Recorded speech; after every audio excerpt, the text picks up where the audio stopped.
Us to item 10 on our agenda, which is Local Electoral Matters Bill and the potential trialling of online voting. And if I could, I don't have to ask, she's done it already, Marguerite Delbay to come to the end of the table to introduce this paper. Welcome, Marguerite. Thank you, Mr. Mayor, and good morning, Councillor. It's always a pleasure to be with you. So I've got a quick presentation to take you through the key elements of today's paper, just to give you a little bit of background and hopefully make it easier for you to understand the landscape. So really today we've got, we're asking you to make two main decisions. The first one is to approve Auckland Council's submission to the Justice Select Committee on the Local Electoral Matters Bill, and then the second one is to support in principle Auckland Council running an online voting trial at the 2019 elections, subject to some conditions being met, and I will explain to you what I mean by this. In terms of a bit of background, Auckland Council has been supporting online voting and advocating for it since 2010. And we've been involved in the various working parties that have been happening to try and make it happen. Voter participation is declining. You've heard me in this space saying it quite a lot, and especially among young voters. And we are really at risk of losing a whole generation of voters if we don't make voting a little bit easier. And while online voting is not the panacea, and there needs to be different measures, certainly voting with papers when a lot of young people have never posted a letter these days is it's a must, really. The public wants it, and we did some research at the end of the 2016 elections, and 74% of Aucklanders told us they would prefer to be able to vote online. Online voting improves accessibility. The disability communities has been advocating for it quite a lot, but also, you know, we've got migrants in Auckland, and the ability to make the system available in different languages to make it easier to vote is something that we could do with online voting. You know, people want to be able to do things online. The internet is part of our life, and actually Auckland Council has set itself a target of 70% of our services being available in a digital form by 2019, so that would be part of it. And most importantly, the postal system is declining. And by 2025, we're not sure that we'll have a postal system that will enable us to run an election. So that gives us 2 elections to get ready to be able to vote online. And we don't really have any other alternative to the postal system but to go online. Booth voting is pretty much a no-go zone for local elections, and we would see a bigger decline. And then finally, well, other countries are already doing it and doing it successfully. So it's not like we are going to be at the forefront of a major breakthrough. Other countries have shown us that it's possible. So and it's interesting to note that the Local Electoral Act, which was enacted in 2001, already has provisions to allow for electronic voting. But it allows it for all electors in a district. That means that if we were going to run it for Auckland Council, it would be all eligible voters, so not a subset of electors. And the second thing is it needs to be enabled by regulations, and those regulations haven't been made yet, so that's why it hasn't been possible. But a local government was worked together in 2013 to try and get a trial underway, and Auckland was excluded because we were deemed to be too big to fail. And the government at the time saw that 30% of, or 33% of all electors in New Zealand for a trial was too big. So we couldn't take part, and the trial was ultimately cancelled. But we have continued to push the government to enable the trial, and this government has responded by proposing the Local Electoral Matters Bill. And I think it's important to note that, in effect, this bill is for us. And what I mean by that is a trial could still happen without Auckland Council with those councils that would trial it for all the electors. But with this bill, which in itself is not necessary, it enables council to, Auckland Council to take part. So that's really I really want to emphasize that how much we, grateful we should be for the government listening to give us that opportunity. So what does the Local Electoral Matters Bill do? Well, it is an omnibus bill, and it amends 2 acts, the Local Electoral Act 2001 and the Electoral Act 1993, to enable online voting trials to happen, to allow the use of date of birth information to identify voters. So that's one way that voters could identify themselves when they log into the system, and to enable access to voter age information to evaluate the effectiveness of a trial. So basically, access to statistics. What it doesn't do is open the door to online voting on an ongoing basis. It's only for trials. And just to note that there would also need to be changes to the regulations to give effect to the bill. So the submission that we have written strongly supports the bill. And makes a recommendation with regards to access to voter information, that we also have access to whether people are from Maori descent. And that's because they have that information on the roll. When you register on the electoral roll, you are being asked whether you're Maori descent to be put on the Maori roll. We cannot ask for other ethnic information just because it's not available. That's not information that is being asked when you register. And then I took the opportunity to reiterate the desire for Auckland Council to see changes to legislation so that we are able to change the number of governing body numbers, and we are able to modify local board boundaries to maintain alignment with wards with the approval of the relevant local board. This is something we've been advocating for as part and you considered it when you looked at the review of representation arrangements. It was in the first part of the bill, and the minister removed it for political reasons just before the bill was introduced. But what I'm doing here is taking the opportunity of the submission to reiterate the fact that we would like to see that happen. Whether it will in effect, I'm not holding high hopes. And then finally, it signals that we would welcome the opportunity to appear in front of the Select Committee. So the second part is seeking your approval in principle for a trial. And my proposal would be that we run a trial with a subset of electors, which would be about 75,000 people. And this would be disabled people, especially vision impaired people, overseas voters, which is about 20,000.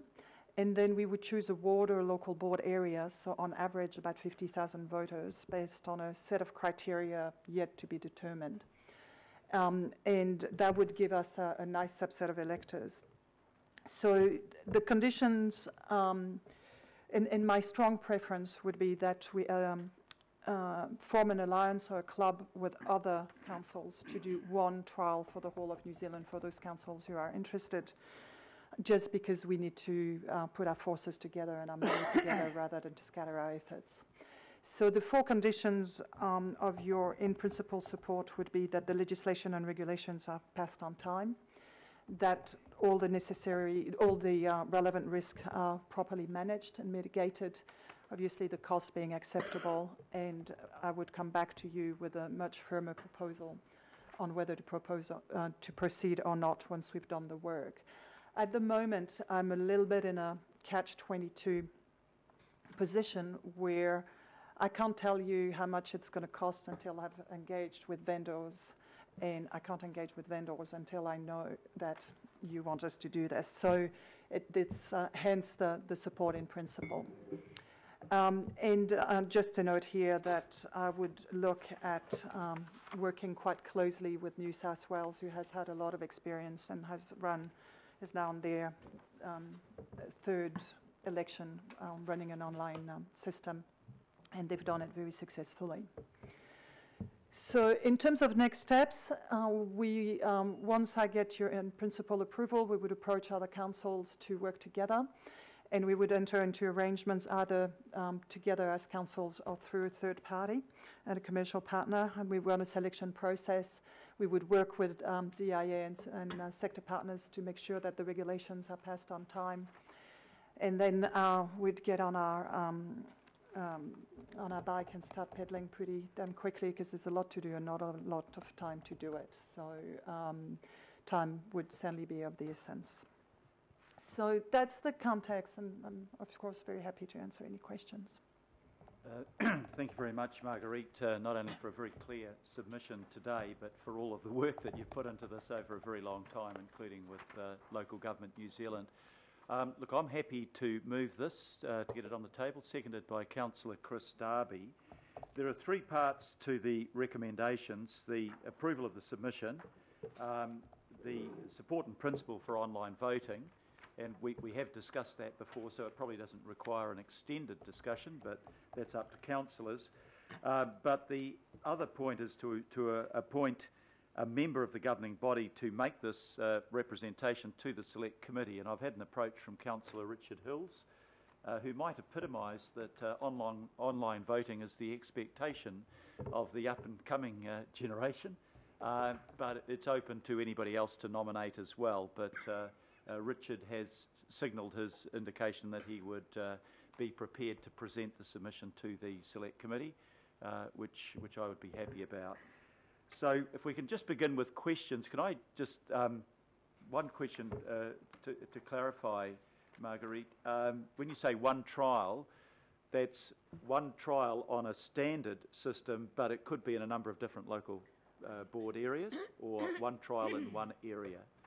Well, we could do anything we want. My recommendation is not to go too big, and that's... oh, sorry, no, let me clarify my question. Not just an when you say one trial, were you imagining that if you're working in collaboration with other local councils, but the trial would take place over a number of councils?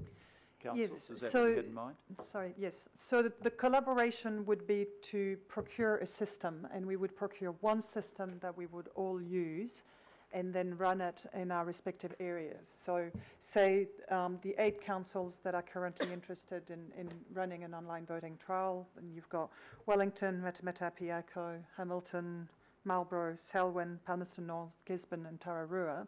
So we would all work together, purchase one system or one solution, and that solution would be available for the selected electors in each of those areas. The alternative is that councils go it alone, so each of us go and purchase a solution separately, and that to me is not the way to go. It would, because if one of us fails, we all fail. Yep. And plus we are basically, our purchasing power will be much better if we just club together. And the second question, if we run one system across a number of councils, how does that affect the projected cost of perhaps $1 to $1.5 million? Does that brings it down, presumably? Yes. So I mean, the more partners we have, the more we're able to spread the costs. Yeah. And the question of how we would spread the costs is yet to be defined, but I would imagine that it would be on the basis of the number of eligible electors would be one thing. Another factor to consider is how many permutations you have to build to give the opportunity to these electors to vote. And, you know, for Auckland Council as a whole, we've got more than 100 different permutations that we need to build for everybody to have, to be able to vote. So it would be the same for different electorates. Okay, other questions, councillors? Councillor Darby. Thank you, Marguerite, for bringing this. Time it is. Just a question on the proposal for those that might be targeted with a trial and how you've arrived at those categories of the visually impaired, overseas voters, and then a geographic grouping. I note that there's some feedback from the disability panel, and maybe that's where the visually impaired has come from. But I'm very aware that there's low voter turnout, young people, minority ethnic groups, and the less educated. They are the three groups, from my reading, that don't vote like the majority seem to vote.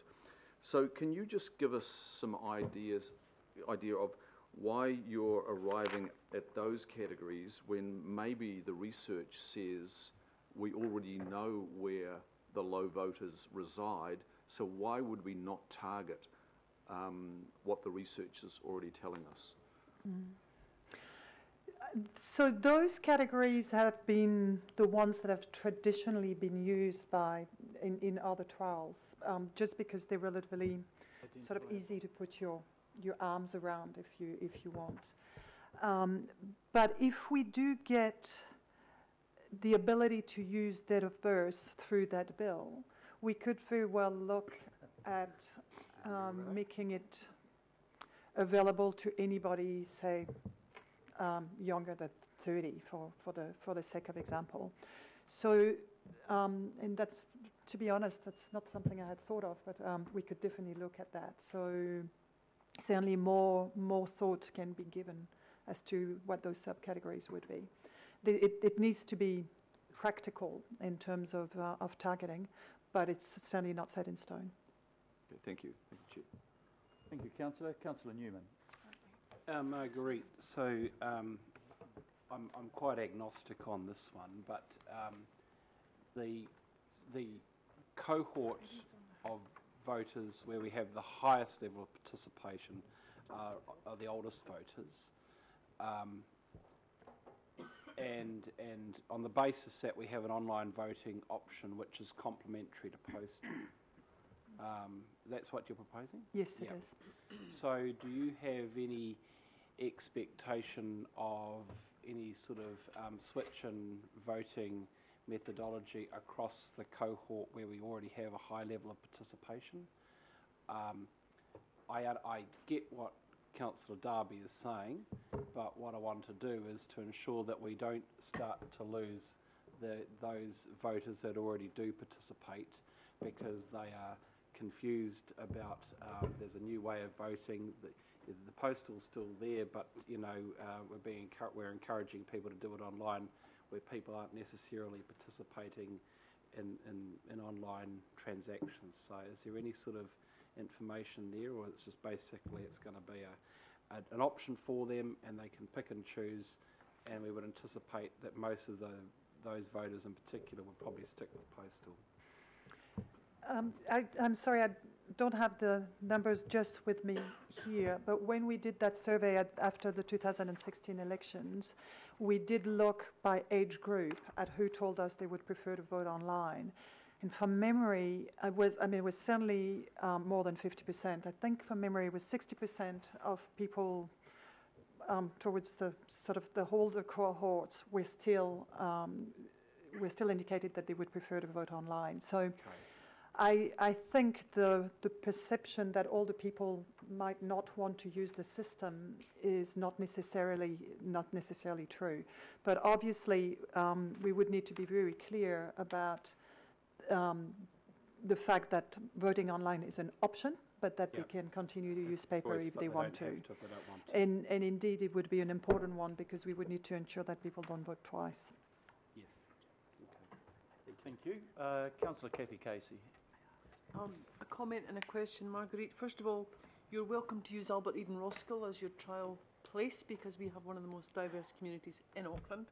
And number two, I'd just like you to outline a wee bit more the statement you made in here that says there are vocal international anti-online voting activists who will actively seek to undermine the project. Just tell me what you think that, what that actually means on the ground. Page is that? It's on page 12. Halfway down.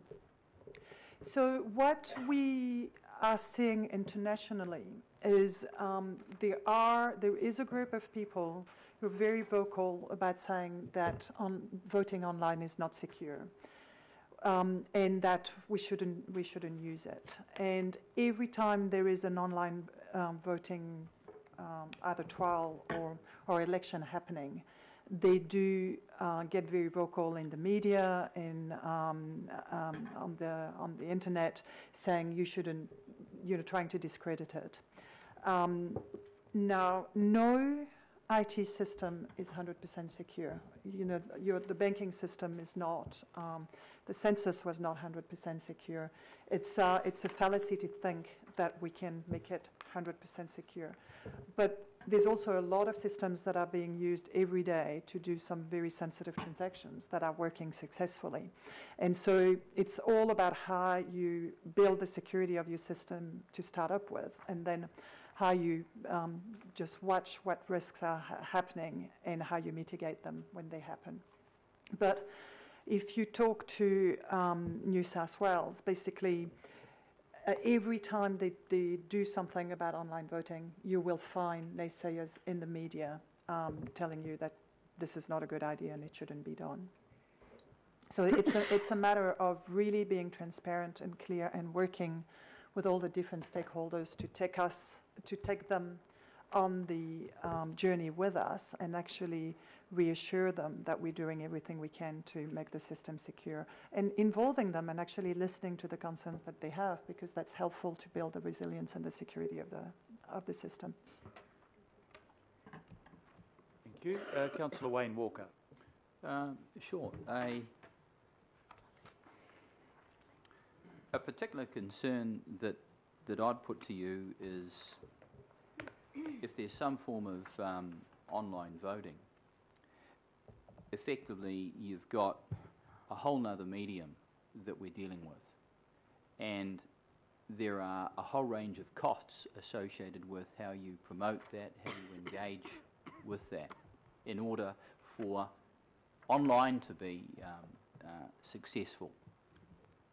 At the same time, we know that there are a number more things that we could be doing to encourage postal voting, and what I would describe as a more interactive presence, that is human to human, rather than through some form of electronic medium. So my concern is that if we don't allocate the money and the resource and the smart thinking to both, we may well suffer an overall decline. And that is against a background globally because of the Trump effect and a whole lot of things going on, where there is a great deal of suspicion around manipulation and the impact of how electronic marketing and media can be manipulated. And there's increasing information around that.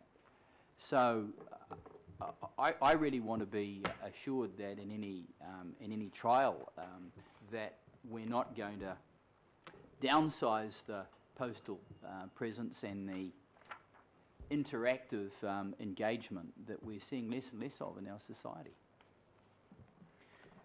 So you're right, Councillor Walker. I mean, online voting is not the panacea that's going to make people suddenly go back to voting. And there needs to be a whole series of initiatives to encourage participation. That is one of them, alongside of the community engagement and participation initiatives that we will design for the campaign. And just generally speaking, explaining to people why it's important for them to vote and how they vote can make a difference, which is all about educating them about what councils do and how they touch their lives. So it's certainly not an either or, and the overall campaign would have to take into consideration online voting alongside all the other initiatives to promote participation. Sure. Just a related context in terms of the online space, I think the experience generally is the online space is just becoming increasingly crowded. There's just so much information. There are so many things that call on somebody's online time in terms of distractions that unless we're actually applying quite some resource, we're going to have problems, because we can't compete with Amazon and all sorts of other operations that increasingly are moving into the online space in New Zealand. So just put that. Okay, I'll just go on to another. Sorry, Councillor, can you Question. make it a question, please, because we're still a question Sure. rather than So comment. another question then, in terms of online, are we talking about, not just laptop but smartphone? So there's an opportunity there and apps that make it easy? Yes, absolutely. Okay. Okay, thank you. Councillor Hills.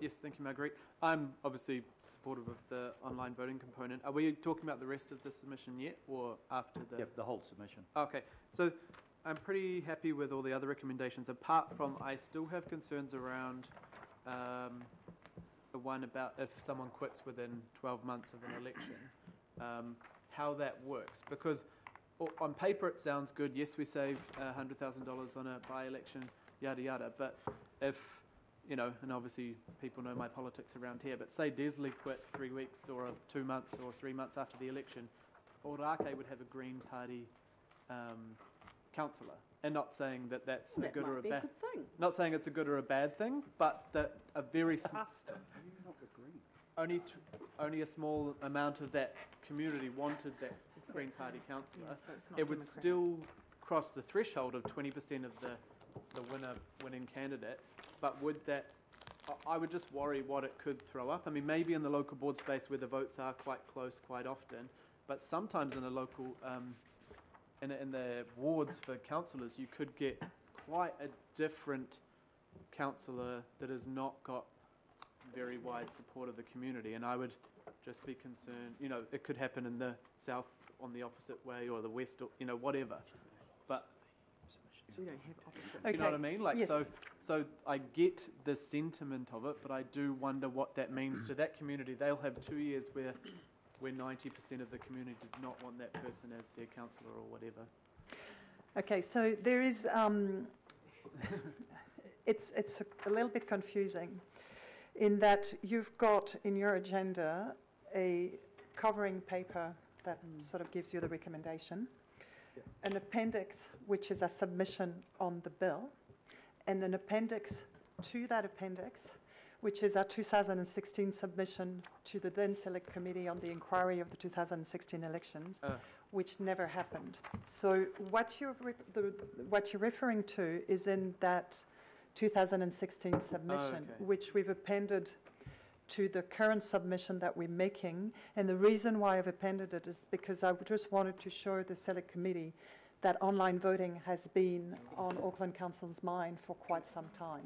But I am not in the submission on this Local Electoral Matters Bill suggesting any other changes to the bill in its current form that we're in that submission.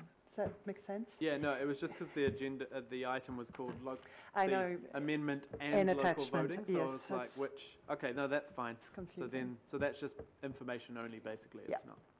Thank you. Sorry. Okay, no, thank you for clearing that up. Councillor Lee. Thank you.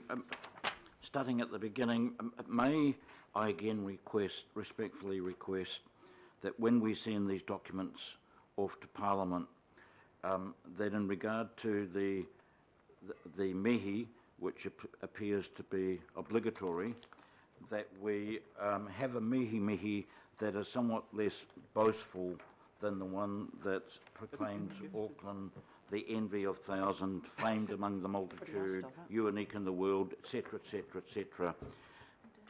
You know, let's have some emotional intelligence and recognise the real politics of New Zealand. People outside of Auckland don't like that stuff. It's all right for us to tell us how good we are, but believe me, if we want to win the hearts and minds of people in Parliament and the Wellington bureaucracy, let's have something a little bit more modest and less, to use the Maori word, whakahihi. So I'll make that point. Now, in regard to the electronic or online voting, I was in a discussion with a leading authority on local government IT some time ago, when he pointed out to me that ensuring non-violation of the system is almost impossible, given the technology available. And I'm surprised that there's less sort of acknowledgement of the kerfuffle going on in America and to some extent Europe right now about alleged outside interference or Russian meddling. There's no, while the USA is in complete uproar over this, there's never been any suggestion of the vote count being meddled with, but because physically it can't be. But if it was online, there's every possibility of meddling from any source. So I'm just concerned that we don't recognise or put due weight on the need for security to protect the sanctity, if you like, of this process. No, doesn't appear to be any acknowledgement at all. And with all due respect, Estonia is probably not the best model for democracy for New Zealand. This country needs no example from any country in Europe how to conduct democracy. And Estonia is very, very new to democracy, to be frank. And so I wouldn't put too many eggs in the Estonian electoral basket. One final point, and that relates to ensure fair representation of the governing body's wards. I certainly agree with this. I note that my own ward is mentioned here, that the variance is 43%. Please be aware that a large number of that exceedance are people who are non-residents, who are people who are here to study, tourists, temporary staying, whatever. A large number of those people are completely outside the body politics. So that is why, probably not the popularity of the councillor, that is why that ward exceeds the norm by so much. And I think we need to understand that if we're talking about a democratic process, we are talking about a democratic process, and therefore to factor people who are not involved in the democratic process is probably something of an oversight. Nevertheless, we do need to correct that problem, and the one available to us under the Mr. Hyde's Act, I don't think is fair or sustainable, and completely unbalances the relationship between local boards and the ward councillor. In other words, the long-standing communities of interest, or the communities of interest that we are trying to strengthen under the Auckland Council. So I certainly support a request to Parliament to tweak that part of the Local Government Auckland Council Amendment Acts. Just in terms of Councillor, I'm sorry to interrupt, but we are asking questions at this stage, and I think you've moved on to making comment. Okay, on I apologise for that. I have. But I did ascertain a question about security that you might like to address, Marguerite. There's something about Estonia there too. And the Mihi. There is absolutely no doubt that we would not run a trial if we were not satisfied that the security requirements can be met, and the ensuring the integrity of the voting system is absolutely paramount. And this is why I put one of the conditions in your in-principle support is that all risks, including security risk, are being appropriately managed. But I would be the first one to stand in front of you and say, let's pull the plug because we're not sure that the security can be met. As I said at the beginning, no IT or online system is ever 100% secure, but it is about how you build it, and you build security, resilience, and responses around it that gives you that that level of comfort that we can go ahead. And that's what we would have to make sure that we're comfortable with. Councillor Sharon Stewart. Thank you. I've got a little bit of what Desley had. I think. Thank you. Just on the voting online, one of the questions that you said that perhaps your birth certificate would be something that you'd have to put online.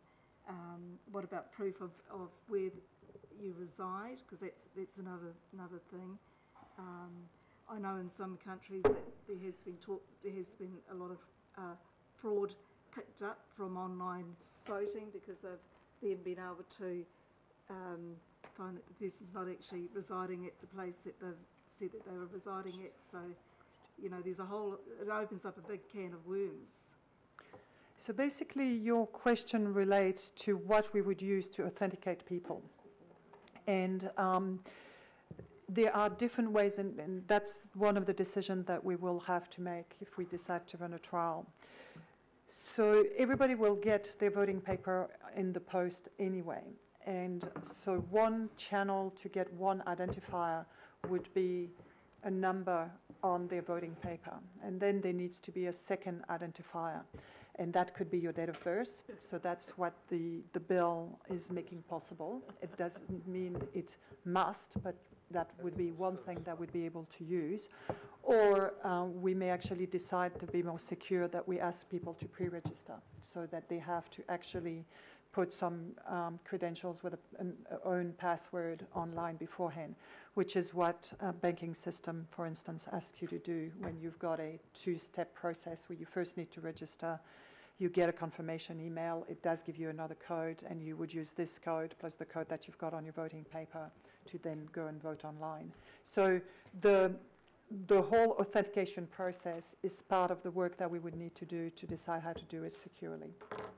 But all that the bill does is give us date of birth as one possible method if we so choose. Just one other question, the New South Wales, it is compulsory over there, isn't it? It is compulsory to vote, yes. What happens if they don't vote? I think you get fined. $55. Okay, thank you. Thank you very much. Councillor Linda Cooper. Thank you. My question is, we're talking about loss and interfering in electronic voting. Do we have any figures on how many postal envelopes are lying on the ground, getting taken by other people and filled in? I mean, even I know in families, people go, oh, I fill it out for everyone in my family, So do we have any data? I don't imagine we do, but do we have any data about that kind of tampering or loss through the postal system? No, we don't, and that's one of the major weaknesses. Or people have moved, yeah. That's one of the major weaknesses of the current system is that system is not 100% secure either. And as you have pointed out, there can be tampering, there can be loss. I mean, there was that famous case in the last election of a whole bag of mail that had been dumped by a postie. So all of this happens. And actually, if you compare the security of on postal voting versus online voting, the security levels of an online voting are actually much higher. Yeah, so I can reserve my right to speak, or I can just do it now, whatever you like. I think we'll come back to okay, it. Good. Maybe you could. Put my name down. I think your point's very clear and a good one. Councillor Filipaina. Thank you, Your Worship. Marguerite, you mentioned the survey that was conducted. Was that survey conducted in areas where a high population of Pacific people were or are? Yes, the sample was representative, so representative of the demographics of Auckland. And so with the survey that was done, were the age a condition? Because when I say condition, with the age, because I know, and I have no doubt that Councillor Collins is the same, around our older people, because you mentioned during your presentation that access to computers where our older communities, especially Pacific, don't have access to it. So was the survey conducted with people that are over 65 or anything else, or was it just Pacific community? No, so the whole survey sample was representative of the communities of Auckland in terms of age, in terms of ethnic background, in terms of geographical location. But we did, so the samples were not big enough to give us a breakdown by ethnicity, but we certainly have the breakdown for that questions of what would be your preferred way of voting. Online was 75% overall. It was in the 90% for the younger age groups, and it was still over 50%. I think from memory, 60% for the older age groups. Okay, and last question, and I will speak when we end up speaking on the substantive, Your Worship. My last question is recommendation 5 of the attachment, which is on page 15. You've got Auckland Council recommends, and there's two parts. One is around the number of governing body members, and the part 2 is around amended to provide process to restore alignment between ward and local board boundaries. That second part, does that allow the ward boundaries to be changed? For example, having that split into 2 local board areas and having, So from a representation arrangements perspective, the Local Electoral Act gives you the ability to change the ward boundaries to meet the requirements of representations, and that's the plus minus 10% rule, where you basically trying to have an equal number of voters per elected position. So that's your representation review process that enables you to change those wards. That representation review process does not give you the ability to change local board boundaries. If you want to change local board boundaries, you need to go through a completely different process, which is called a reorganization proposal, which you submit to the local government commission. Yep. So what we're finding, and I'll be back in a couple of months with a proposal for the review of representation arrangements, is given the way population has grown in Auckland, we end up having a very big misalignment between local board boundaries and ward boundaries. And what we're proposing here is an easier system whereby the local board boundaries could be amended to stay in line with the ward boundaries without having to go through a full reorganization proposal. And obviously that would be with the agreement of the relevant local board. So that's a discussion that we had when we considered the review of representation arrangements, and at the time that was the recommendation that the governing body asked for. So what I'm doing here is reiterating to the government through the select committee, hey, remember, we asked for that. So it's an electoral matter, so it's relevant to a local matters electoral bill, but it's just to make the point that Auckland Council has been trying to make to the government that we want that change to happen. Okay. And sorry, Your Worship, Marguerite, with the working group, was there a discussion that took place around the Manukau ward and the ability to end up splitting the Manukau ward into the local board? So we had, and I've got the average across Tāmaki Makaurau, I've got the average around population per councillor, but was there discussion around the Manukau ward being spread into 2 local board areas, so we had a councillor for each of those? And if it was, what was the result of the discussion? And I have a supplementary to your answer. So yes, the governance working party did discuss whether there was merit in splitting those wards that have more than one elected member, and we looked in particular at splitting them along the lines of the local boards. So the only ward where it would make sense to do so was the Manukau ward. We looked at it for Albert Eden and it didn't work, and we looked at it for I think Manurewa Papakura, it didn't work. So in Waitemata, no, because Waitemata does have only one councillor. Yeah. But so in any case, yes, it was considered by the Working Party, and in the end, the Working Party decided to retain the status quo because there was no particular reason to do it for the Manukau ward and not, other than, yes, we could do it. But, I mean, that's certainly something we can revisit if you've got some very strong feelings about it. The overarching principle for the representation review that the Working Party agreed is that we would only seek change where absolutely necessary and try not to tamper with the overall representation arrangements when it wasn't. So my supplementary, Your Worship, is how now do we end up putting in the submission the ability, with the information that I've received, the ability to split the Manukau ward, and I've spoken to my fellow councillor and also the local board chairs.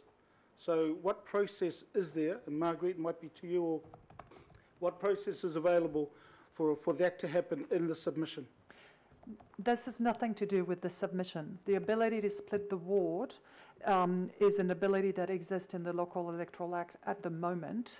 What this is talking about is the ability to align to change the local board areas to align with the wards if we wanted to. So the ward boundaries and the change of ward boundaries is considered under the representation review. The legislation already enables that. This is not what this is asking.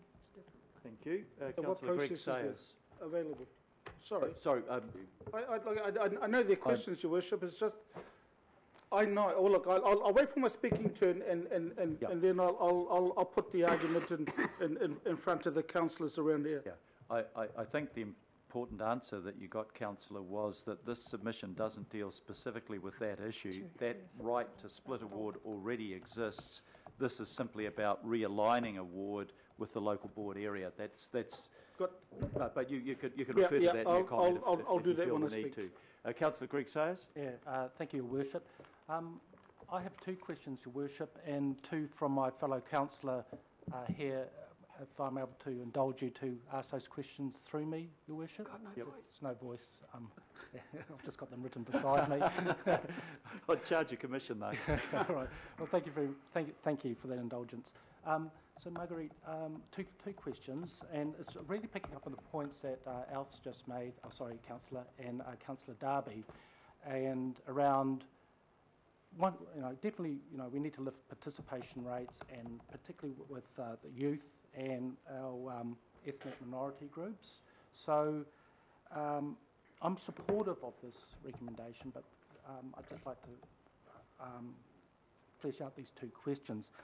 So I heard you say that we really want to target through this trial increasing participation, and would probably target a group of 75,000 people, visually impaired, overseas, and a geographical selection to try and make up that sample size. So just with regard to that geographical area, would we be trying to target those areas that had high density areas of young people, and those areas where there are good representation of those ethnic minority groups in terms of the area we chose? And probably the second question is probably related, Your Worship, so I'll ask at the same time. Sure. Rather than perhaps putting a whole ward, so you might choose a ward as a geographical area or a local board area, is there a possibility, because a lot of those wards have subdivisions within them, so could you target, well, look, we'd like to see our response, the pickup in those groups, in that subdivision, and kind of spread the risk a little bit as well, but also targeting those key people we want to target, Marguerite. So that's really my question. Is there ability to do that? Well, the answer is yes. We could. So more generally, I think your question is what criteria will we use to choose that area or those areas? And that's work that we still need to do. So Councillor Darby suggested it could be by age. We could look at a criteria where we want to award, as you said, which is lots of younger voter, or we could look at accessibility, or where the postal system might be working less well. But so the option of taking a local board area, say you take the Rodney local board area, for example, and have one subdivision of the local board being able to vote online versus the other not being able to vote online, and see whether that would have an impact on turnout, is certainly something we could do. So we haven't come up with a definite list of criteria to choose that area or those areas, but that's certainly one consideration we could take. Okay, that's very good. Thank you for that answer, because I would hope that we might pick different subdivisions within wards to get a representative sample. And Your Worship, the questions from Councillor Simpson. Do we know how the online census results compared to the firmer hard copy census? So this was the first time that the census was basically mainly online. So it was not a you can do it online or on paper, is do it online and only do it on paper if there's a very good reason why you can't access the system online. So it was online first for the first time. I don't know if I've got the percentages in over 3.5 million in the first week. Yeah, but it was overwhelmingly people filled it online because that was the major way to do it. Do you get a supplementary to that? No, okay. And the second question, so it seems like you're perhaps asking us to vote in principle today without us knowing all the specifics around the security and authenticity. So when would we have to actually make the final decision on this? So the very first question I will have to ask DIA after this meeting today is when can we expect to have the bill enacted, and when would we expect to get the regulations enacted? And we'll need to work out a timeline, depending on when that is, to see whether we can actually purchase a solution on time to meet all the requirements. And so that timeline still needs to be drawn. But we, if by the end of the year we're not well underway, it will be too late. I mean, as it happens, it's already not a lot of time at all. So I can't give you an exact date at the moment, but we certainly would do it at a point where we would need to commit significant amounts of money, and it would be a go no go at that stage.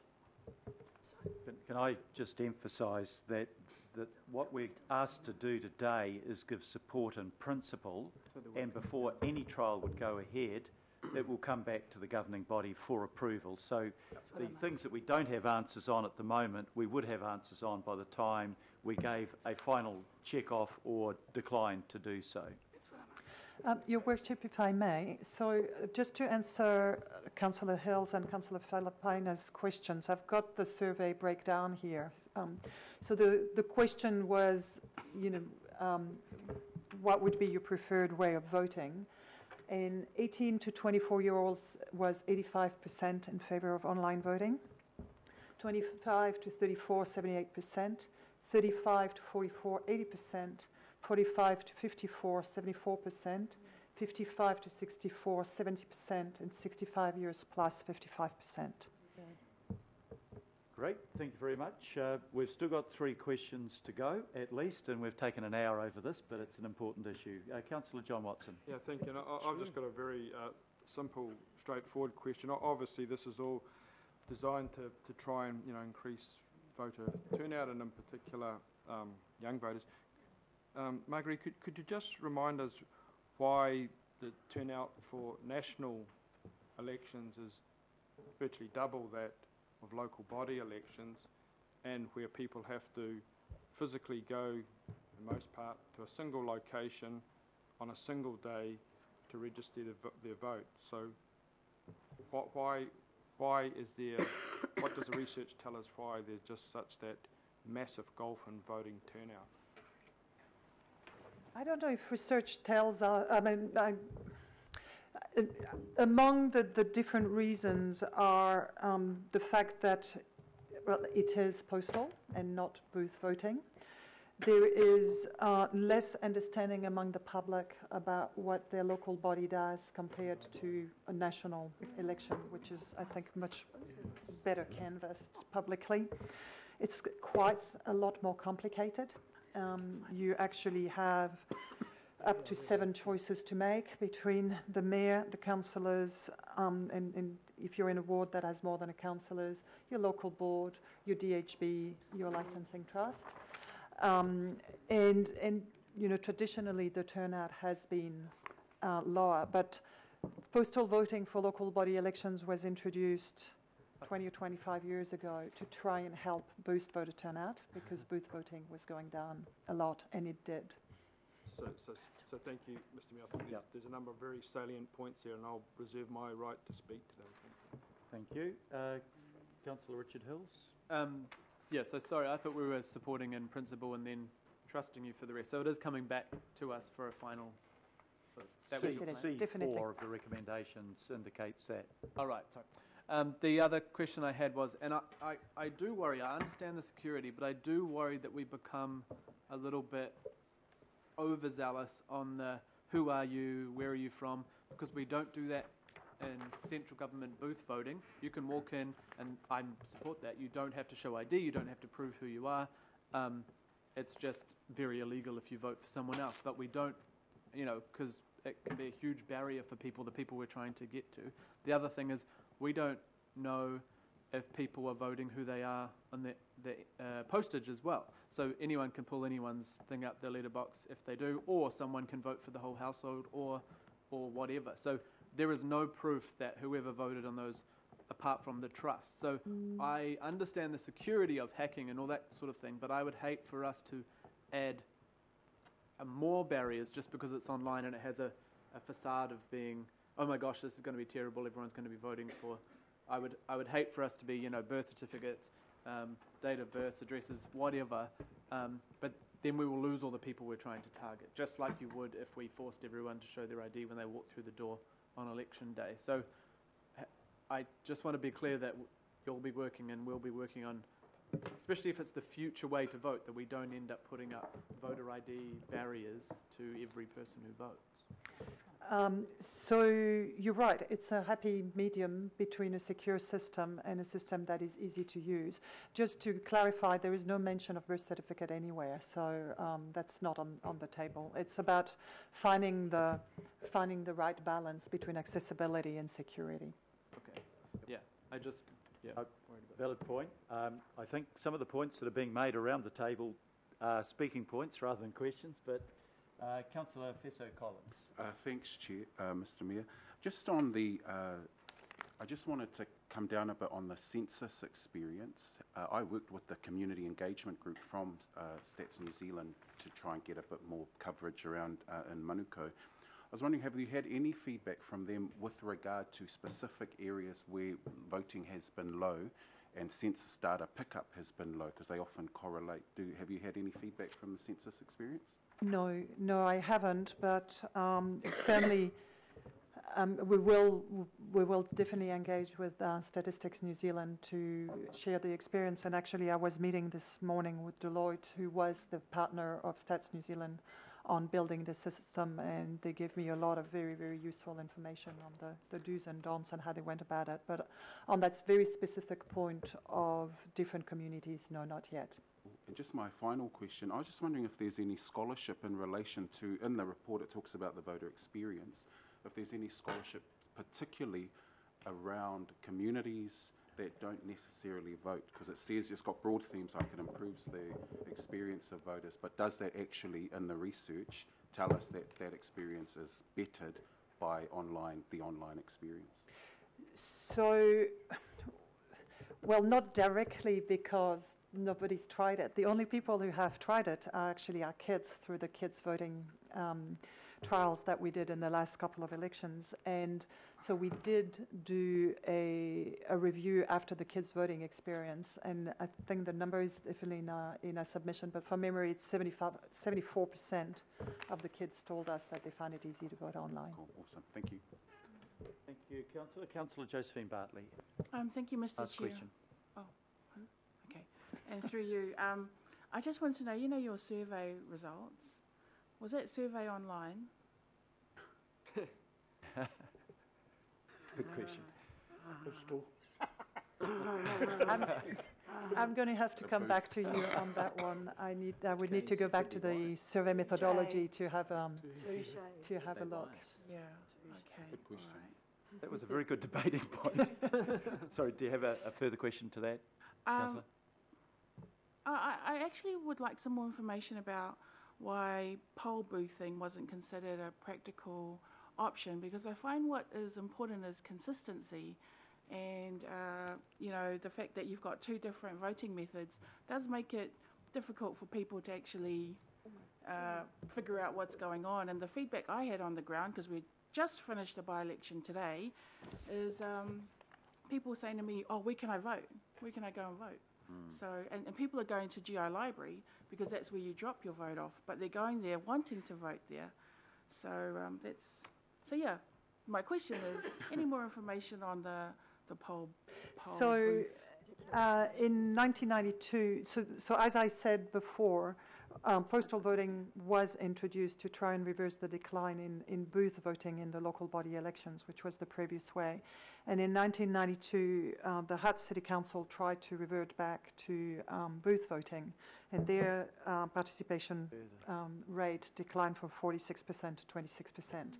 And that really frightened any other council to, you know, go back and try that. So it was quite an abysmal drop at that time. That's about 10. Okay. The other thing actually that I should mention is that I don't have the figure, but I think it's 40%. I'll just find it for you. But over the last 2 or 3 general elections, what the Electoral Commission has found is that the number of people who vote before voting day is increasing dramatically. And what it shows is that people actually want the flexibility. So the traditional, I turn up to vote on the Saturday morning, is fast disappearing anyway. And it was the same experience for the census, where if you remember, you know, we would get the person at the door on a certain day. This time around, the census, you could fill the census within a period of 1 week, and again, people wanted the convenience. Okay, thank you. Just a last question from me. New South Wales, you mentioned that they've done electronic voting over 3 elections. What, if any, security issues has that thrown up? How does the cost of that compare to the alternative, either booth or postal voting? And 3, this answer can't be based on an Australian model because they have compulsory voting, but where online voting has been brought in, do you have other examples to demonstrate what impact that has on the level of turnout?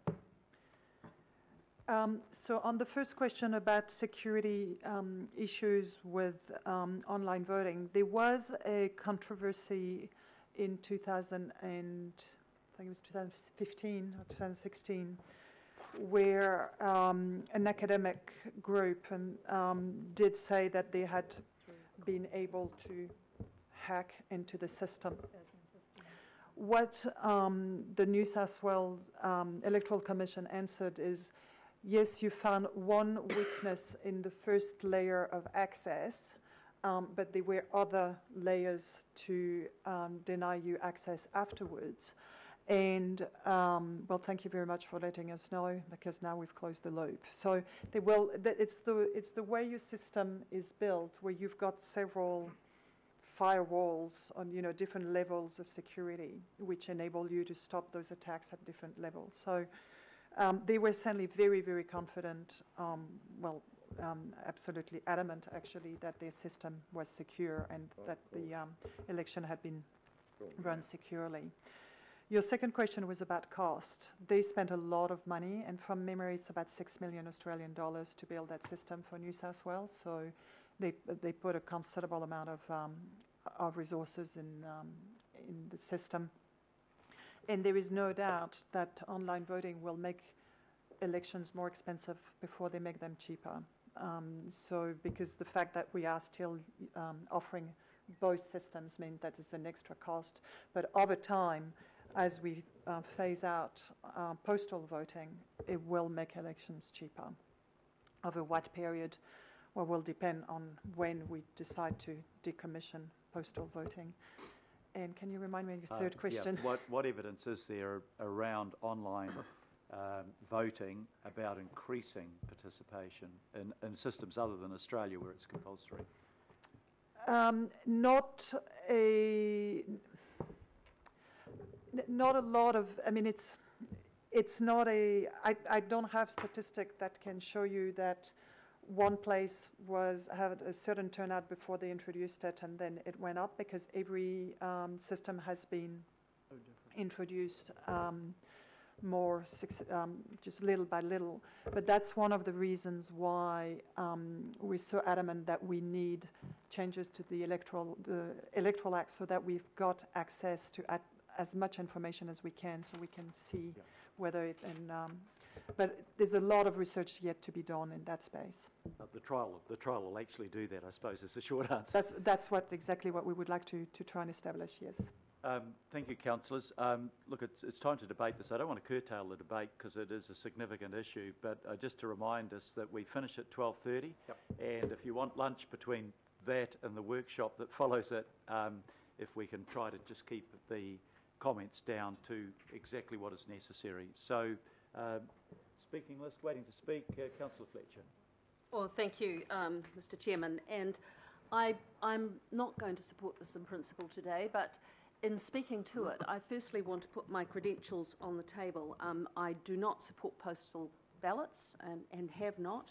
I sat on the Electoral Select Committee from 1990 on, along with people like Pete Hodgson, Tony Ryle, and under the guidance of Sir Robin Gray, we saw through the MMP process. We went through the two-stager, and I was the champion for introducing the Electoral Commission because I wanted to see democracy being demystified for the public in more general sense. So I also have a suffrage centennial medal, which was granted to me on the basis of increasing women's participation in politics. And so I do not want to be seen as being narrow-minded in my opposition with this. The difficulty for me is that if you talk to a lot of people, you will hear that somehow when you challenge them about why they don't vote with postal ballots, they seem to think that local government is less important than central government. Yes. And that has come through to me time and time again. Now, what you're trying to do here, in principle, I support, Marguerite, but you can't get ahead of Parliament. And until you get alignment again between local and central government elections, I think you are, particularly where we have such a diverse community, we are getting ahead of ourselves. So our advocacy has been misguided, in my opinion. The advocacy should have been around getting back into alignment with central government elections and impressing upon the public. In many ways, local government elections are more important than central government elections. Yeah, yeah. We are the government that actually impacts on people's lives far more than central government on a daily basis. So I feel that we've really missed the boat on this. I also have a real concern that there is too much information not yet required. In the best guesses that you've got is the trial will be between $1 to $1.5 million.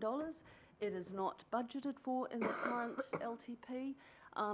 I would like to actually see more data on the success of the census. Yes, we might have had 3.5 million immediately, but where were the rest of these people and why did they not participate? There does need to be a lot more information. So, I mean, finally, I feel sad that I'm not going to support today because I hate postal ballots. I think postal ballots have been really to the detriment of local government, and it's time for a change. But the change has got to be done in step, and I would be really interested in the views of the Electoral Commission. Yes, we're trying to get all of New Zealand onto online voting. But we need to get back in step with central government firstly, and journey together in a very clear relationship, demonstrating the importance of local government. So, I'm sure that there's been a lot of really good work done by Marguerite and her team, but I'm not satisfied that this is the right way to approach it. I'd also like to suggest that if we are going to send someone down to Wellington, that we send a couple of people, and I'd like to see Richard and Daniel together appearing before the Justice Select Committee, because this is a really important matter, and I just don't think that we've quite got a handle on it yet, and I would like to see us put a little bit more energy into the advocacy around standardising the electoral systems for both central and local government. Thank you. Kia ora. Thank you very much. Councillor Linda Cooper. Mike, really, I do support this. I think that we can tie ourselves in knots getting very worried about it. But in actual fact, we have to ready ourselves for the ultimate change in the postal system. We know already we're only getting deliveries 3-4 times a week if we're lucky. We have high transient levels in communities. People move all the time, and a 3-year is far too long for most people. And we have some communities, I think New Lynn is one of the most transient communities in Auckland. So you'll never keep up with people's addresses. I think that's really important. And there often are the people that don't vote because they probably never get the forms. There's other issues for me around, it's often in school holidays, and I've had so many people say to me, I got that, I popped it on the bench, we went away on holiday, and of course the next lot of things on the bench ready for attention, it goes and they go, I cleaned up the other day and I found this at the bottom. So I think that it's the physical issue with the postal, and I mean, I don't like the fact that people can tamper with that. You go door knocking and they're lying on the ground, you find them everywhere. So that's important. I think there's less chance of undetected intentional tampering online, and there's less chance of unintentional postal failure. So I think that's really important. And after all, this is a trial. So everybody here will be hoping it's not in their area probably.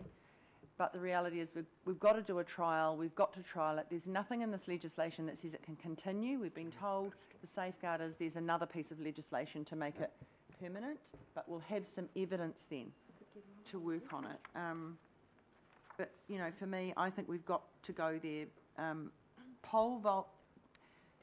General election voting has gone up when there's been more choices, because now we have 2 weeks of early voting, and lots of people, it's more convenient for them, so they'll go along at a different time. I mean, there is still urgency with that, but there's just no urgency with a letter. It's like a bill, and a lot of people in our community see that thing that looks like a bill, and they don't even look at it because it might be a bill, and they don't need any more. So I do support it. Thank you. Thank you very much, Councillor. Councillor Chris Darby. Thanks, Mr Mayor. Look, I'd like to acknowledge the Government Minister for bringing this bill and getting in step with us. If that's being asked for, I think we are seeing the Government be in step with us and being in step with the evidence that Marguerite has conveyed here today. So I support the thrust of the bill here, our submission. I can't help but think that many young people that I know today, they have inboxes rather than letterboxes, and in some ways they live more at that address, their email address, than they do their physical address. And I think it's a time for waking up here and recognising that we've really got to start presenting some options for young people to participate in democracy that suit them. And all the evidence is that the current methods don't suit them.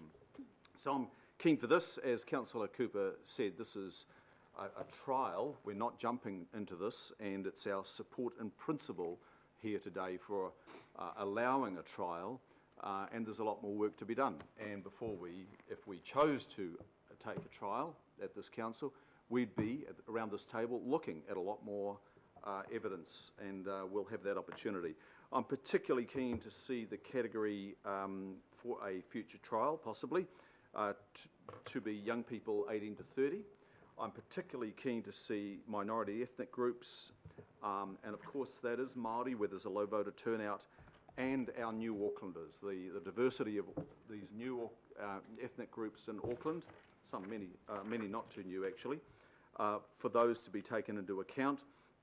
And then maybe there's the geography of the city centre where you have a transient population, or metro centres where you've got apartment living and a lot of movement in those particular geographic areas.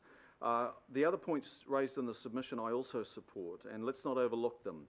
The nomination form, profile statements being lodged electronically is really important, and aligning the board and ward boundaries I support as well. But the days of inking a nomination form, surely they've gone.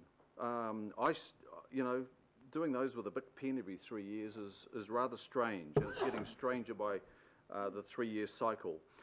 It also helps avoid the atrocious editing that I think many candidates have suffered from, many. And that could be as simple as a comma not being in the right place, let alone whole words being missed out. But that draws me to another, maybe an additional amendment, and that is that there be a New Zealand standard for the profile booklet. At the moment, electoral officers seem to do that for Auckland, do another one for Whangarei, do another one for wherever, and they are very hard to navigate. The words cross a page, there's no set format, and I think if there is opportunity in the submission, I don't know whether there's scope for it, that we could be asking for a New Zealand standard profile booklet. Security, yep, an issue, we'll face that one. There's security issues with the postal system. As we well know, we've all campaigned putting brochures into letterboxes, and as we push our brochure in, about 5 voting papers spill out the other side onto the wet ground.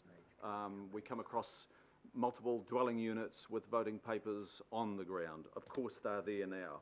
Not new, we just have to deal with it. And I totally and fully support Councillor Richard Hills representing this council at the Justice Select Committee. I think it is entirely appropriate. Our youngest member be representing, Professor. But look, I entirely support Councillor Hills representing us at the Justice Select Committee. Thank you, Mr Mayor. Thank you very much, Councillor Filipaina. Thank you, Your Worship. I support the bill in principle in regards to the trial. I'm assuming, however, that the voting in 2019, the majority obviously is going to be postal. That's what I'm assuming, because our trial is only for 75%. 75,000. So I'm just assuming that that's exactly what the status quo around currently is. So this is why I support it in principle, because the postal vote will still continue in the 2019 triennial election. So I support that in principle. I, however, also just wanted to comment, as I said, through the questioning, Your Worship, with our submission, it's interesting that on page 14 of our submission, that there is a part in there that it's got additional amendments. Auckland Council wishes to raise 2 other electoral issues that are not addressed by the Local Electoral Matters Bill. And we've then continued on with recommendation 4 and 5. This is why I raised the question around the Manukau ward. I was told that, look, it's not part of the actual bill, but here we are submitting 2 others that are not addressed by the Local Electoral Matters Bill. So why isn't the ability to change the ward, the Manukau ward, not also included in this? So that's why I'm saying, so the process for that, Marguerite, it said that it has to go through to the Local Government Commission. No? So what is the process around changing that, Marguerite? And this is why I asked earlier, what is the process? Okay. Do you want to just take a moment to satisfy the councillor on that, please, Marguerite? Absolutely. So in the Local Electoral Act, there is a process for councils to review their representation arrangements every 6 years. Yep, got that. We are conducting a representation review this year because we have to, and this process is underway. There is a paper which is going around the local boards just as we speak with the proposals from the Joint Governance Working Party, just getting their views on the different aspects of the changes that we are proposing. A representation review is basically looking at how we ensure that there's equal representation for every voter in a district area. And when it comes to wards, the way to make sure that that representation is equitable is to change the boundaries or to organize, to organize wards in different ways. In 2009 or 2010, when the Local Government Commission looked at the representation arrangements for Auckland, when the Auckland Council was formed, it looked at all the criteria that have to be met for representation to be equitable, including where communities of interest are and how you arrange your wards to make sure that the different voters can be represented equitably. And they came up with some double-member wards just to reflect that. And the Manukau ward is one of those wards. So when the Joint Joint Governance Working Party asked us to do some work on looking at where the different areas, what needed to be changed, we looked at whether we should make bigger wards, smaller wards, more wards, less wards, and played with the idea of whether we should look at splitting those multi-members wards. And one of the ways to look at it was to look at splitting those multi-members wards along the lines of local board areas. And Manukau is an area where you've got those two different local boards. And there were pros and cons. It certainly didn't work for Albert Eden, and it didn't work particularly well for Albany, but it could work for Manukau. There's a natural line there that would mean that representation would remain equitable. I mean, in the end, the Joint Working Party said, well, let's leave it as is.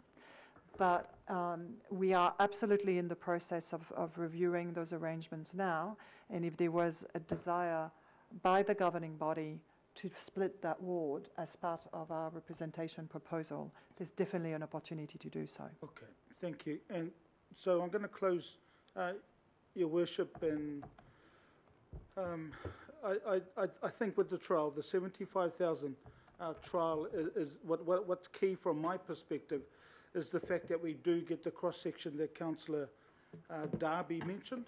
I think it is important in regards to the Pacific community and the large Pacific community we have in Manukau ward, is that we do have it, the representation and the voting across there. So again, as I started off my kōrero, is that I support in principle the 75,000 trial, and the majority would be postal still. Thank you. Thank you, Councillor. Councillor Newman. Yes, thank you, Chair. I think, look, I think in terms of all of the issues that need to be addressed as with respect to local government electoral matters, this bill is too narrow. I think for a government bill, I would have wanted to see a government bill in relation to local electoral matters deal with a lot more than trial for online voting. And I think that there is a risk here that the discussion becomes too discursive in relation to online voting when there are so many other things that are going to need to be addressed too. I have no problem supporting a trial for online voting. I do think that the issue around the census is going to be really important, and the benchmark is not how many people are using the census online option and getting their forms in as soon as possible. That's not the issue. The issue is how many people are not, because the census information is critical to informing investment decisions across a range of social services, health, education, etc. That's the issue, and for me, the jury is out. My prediction around online voting is it will make almost no difference in terms of increased turnout, decreased turnout. You know, I think that the same cohort of people, older voters, are going to continue to be very well represented in terms of voting, and that's not because of a voting methodology. That's not necessarily because of anything other than a value system in relation to how people perceive the role of local government in their life. And Councillor Fletcher is right. Local government is far more important to the day-to-day issues affecting people than I would suggest a lot of the decisions taken at central government. The issue that I think needs to be addressed, and it is addressed in the submission but not in the bill, are the additional amendments that have been sought in the submission, and this relates to the representation arrangements.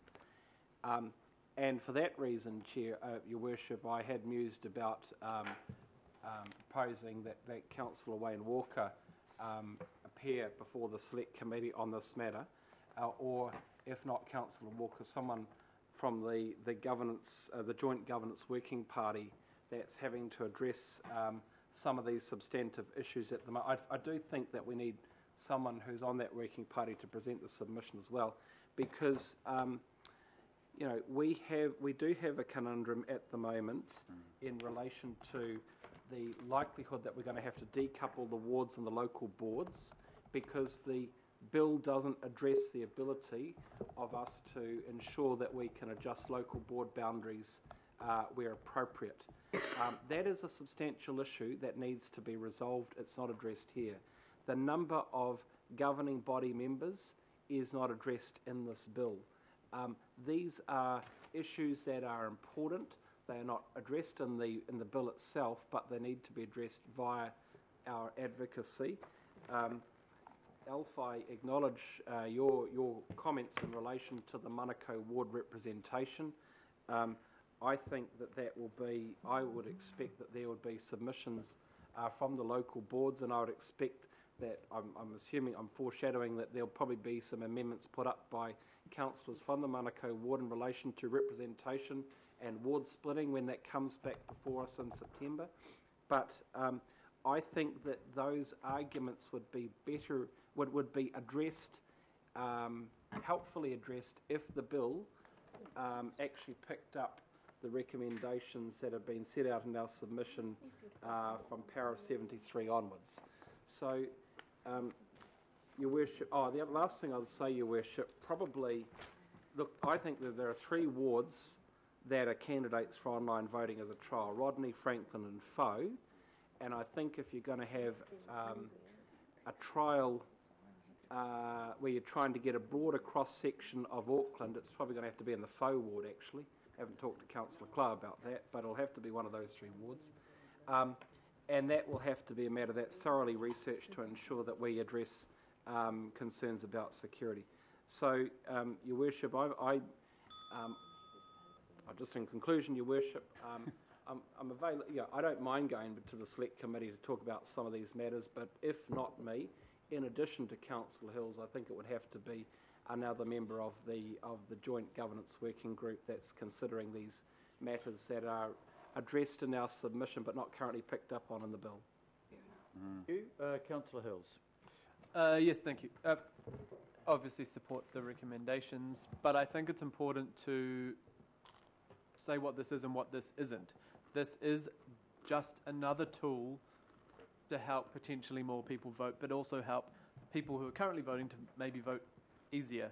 I don't think, as Marguerite says, that this is the panacea and going to miraculously change voter turnout. We know voter turnout was about 11% higher in the first Super City elections, and that may be because there was so much publicity around it, media, and it was interesting. It was a brand new election. Everyone wanted to be involved.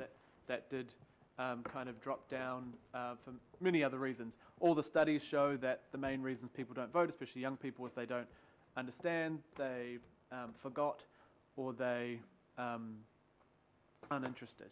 So that this may not affect that at all. But I think the main points we need to think about is postal voting is on the way out, and we need something.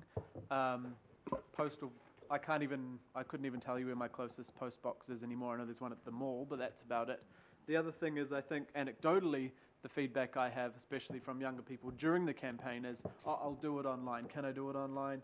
Why can't I do it online? And that's not just younger people, but especially the last week or so when it's all ramped up and you're trying to get the last people out to vote. People go, I don't know where I put my papers. Surely I can do it online. But you get to a point 3 or 4 days before you think the postal votes will get there where you just have to give up. Everyone please go try and drop it at the library, but people just don't have time in their 9 to 5 day to get to a library in those last couple of days where people are focusing on it. I know that booth voting, although it's been brought up here, I think once again the issue is with the postal and potentially online, you're going to have all the information there to compare, to go through your, I think in my local board, there's 24 candidates for the local board, there was 12 candidates for council, then you've got all the other areas too. If you're in a booth under pressure, I just don't think people are going to, the majority of people have much chance to really sit there and go, who am I? You have to do a lot of pre-planning in that phase to get into a booth and feel comfortable with picking all your choices. So this is a tool. This is something that will increase. We know you'll probably see in the census data an increase in online use across New Zealand now. The last Nielsen survey, I think 88% of households now have the internet or access to, and obviously you'll be able to take your code down to the library or to other places where we know lots of people in my community are accessing the internet in our libraries. They're becoming more internet-focused spaces than book spaces in some cases. And the other thing is the census. Yes, I take Councillor Newman's point around it's the people who are not going online that are an issue, but I think it was pretty amazing for in the first the 2 weeks there was over 3.5 million people who filled out their census online, which I definitely did not expect myself. So this won't fix apathy. It won't fix the issue that people find politics negative. This won't necessarily fix that people don't understand the process, or the fact that a central government election is so obvious. It's what colour do you like better often, as opposed to the myriad of choices you have through local government in New Zealand and Auckland especially. So other countries like the UK or Australia, it's all very much down party lines still, and it's quite easy often in those areas to go, okay, I know I'm going to support the values of that party and I'll tick the candidate, whereas here you have to do a lot of background reading about the people and the candidates because of the non-partisan, which is not a bad thing, but that's often why I think people don't understand or trust the system maybe. So this is a tool. I think it's very good. I think it's exciting. I think we need to support it, but I also want to make sure that we also don't make it too onerous and act like the people voting online need extra voter ID, and then we make it more cumbersome for those people. But, because, like we say, the booth and the postal voting, there is no proof that you are the person you're voting for. We trust people, and we know it's extremely, the law will deal with people who are found out to be voting illegally in any form. So, of course, I support this, but continue to engage that it won't fix everything. We all have individual work to do on that basis to make people like local government, understand local government, and be more engaged with us and what we're doing and how they can make an effect in their communities. Thank you. With 5 seconds to go, Councillor Casey. Oh, thank you.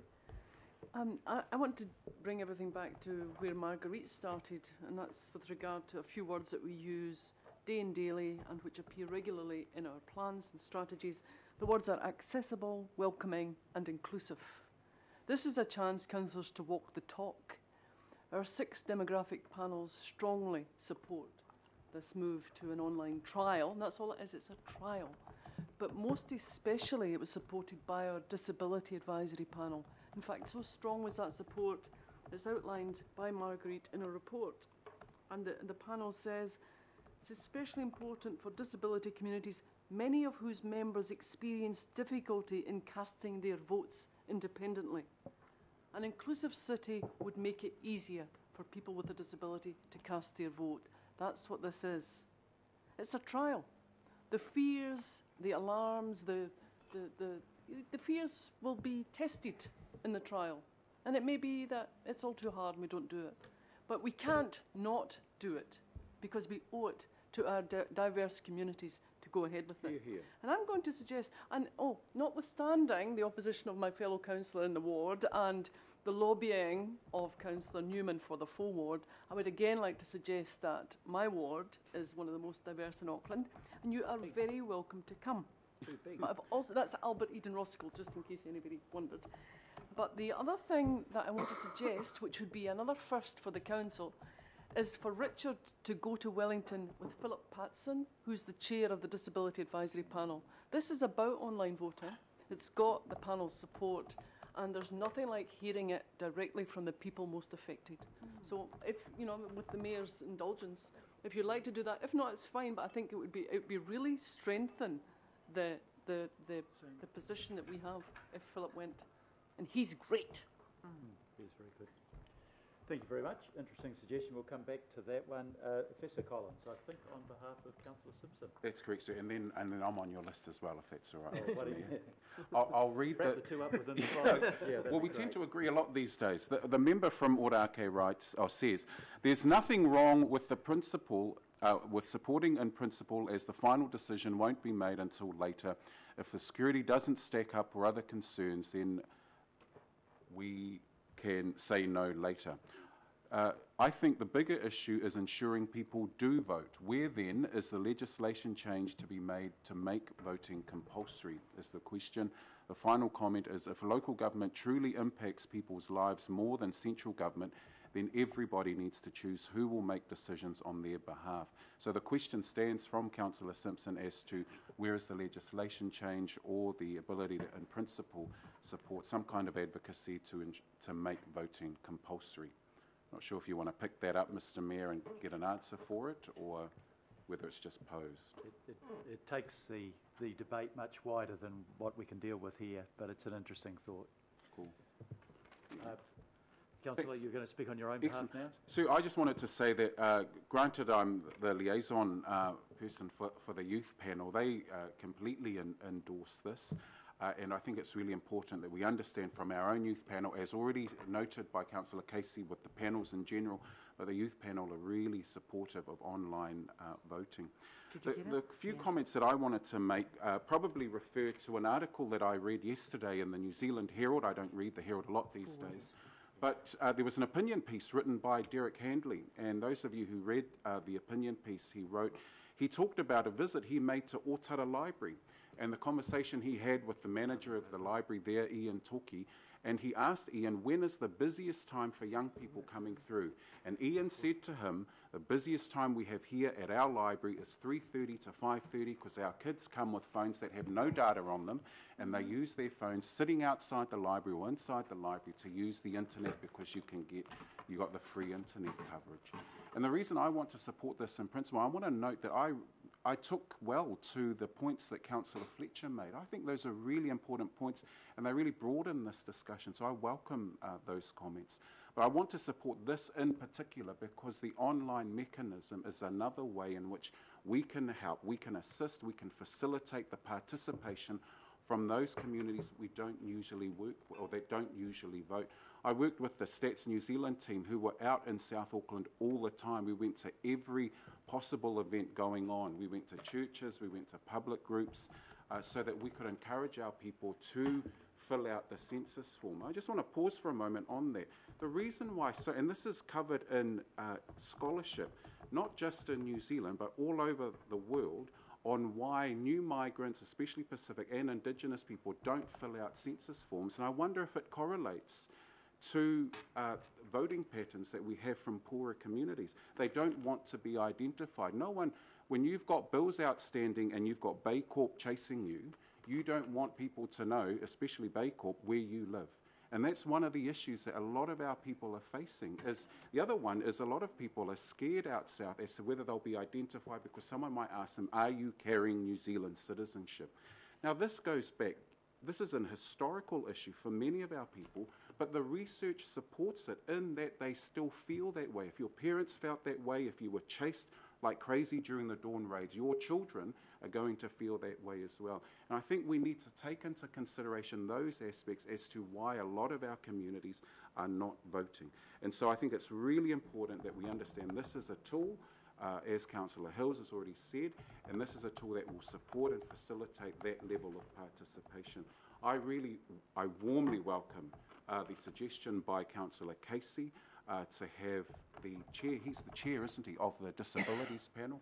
Wouldn't that be great? Wouldn't that show Auckland, wouldn't that show us as a city that really is moving forward, that we want not just our elected members, and I endorse Councillor Hills going down, but we want a voice within council, but a voice of the community to be representing us as well. I think this is great. And just finally, the issues that Councillor Newman raises around recommendation 5 and the wider discussion, I think are things we really need to talk about. We've got to find places where we can have input into that wider discussion. So that is just as important. But as far as the online tool goes, I think it's really important that we support it today in principle. Thanks. Thank you very much, Councillor. Councillor Sayers. Thank you, Your Worship.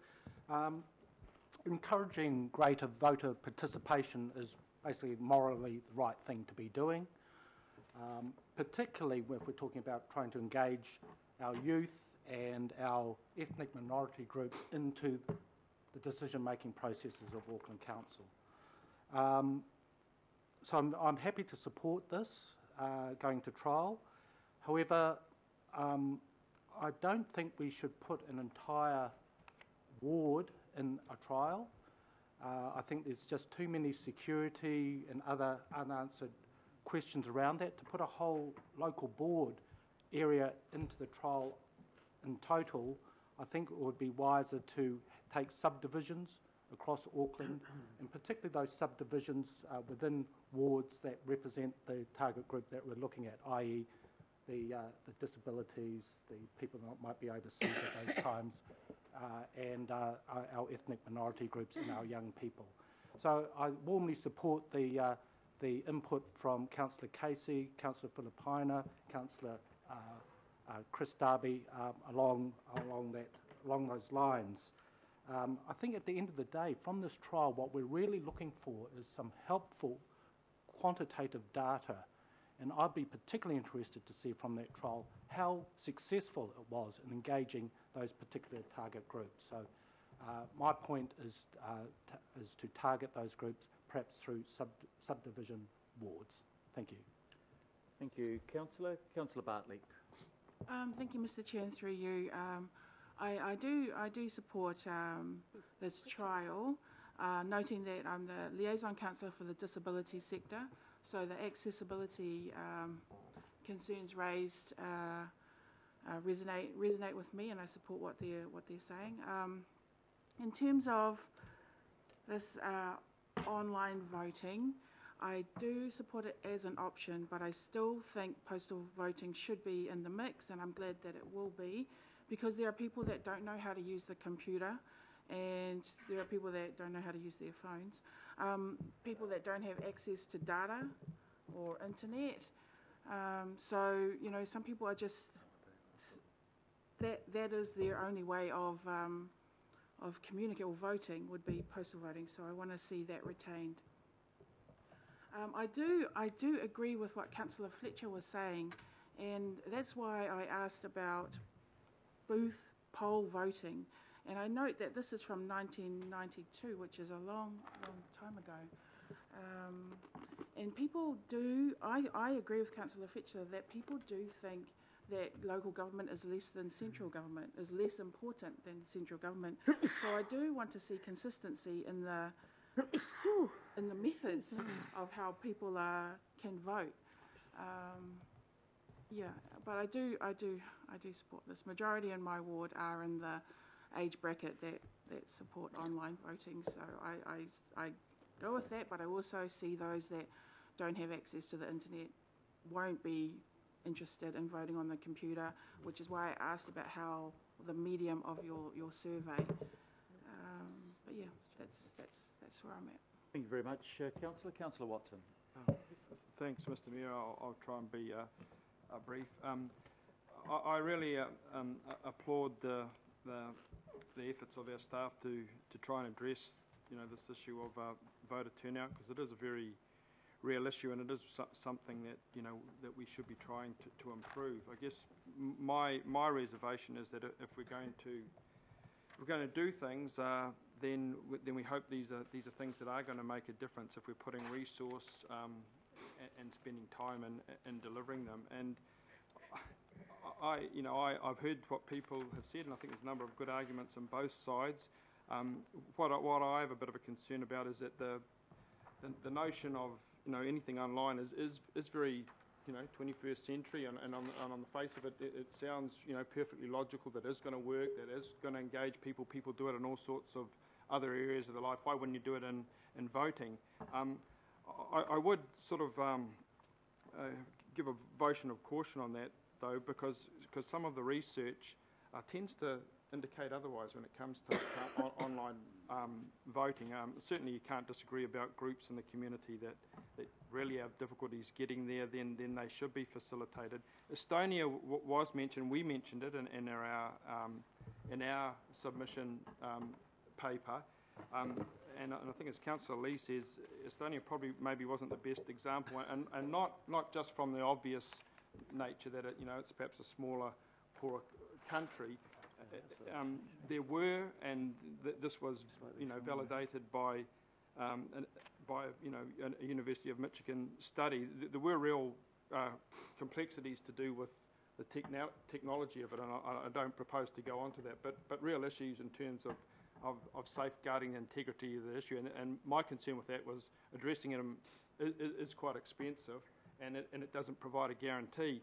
But what probably stood out to me more was the effect of the young voters in Estonia, where actually their participation rates over the internet are coming down, and that's mirrored in Norway as well. So, and there's a counterintuitive reason for that, in that the young people are very more familiar with online activity than any, but in another sense they're also more distrustful of it because they've been hacked, they've had bad experiences on it. So I have a doubt as to the extent that online voting will really improve just that one part of our community. And I think Councillor Fletcher again has really raised the critical issue, and that is why do people regard the council as such a low priority? That's surely the thing to start with, especially when we know that there's double the turnout when it comes to national elections. Why is that?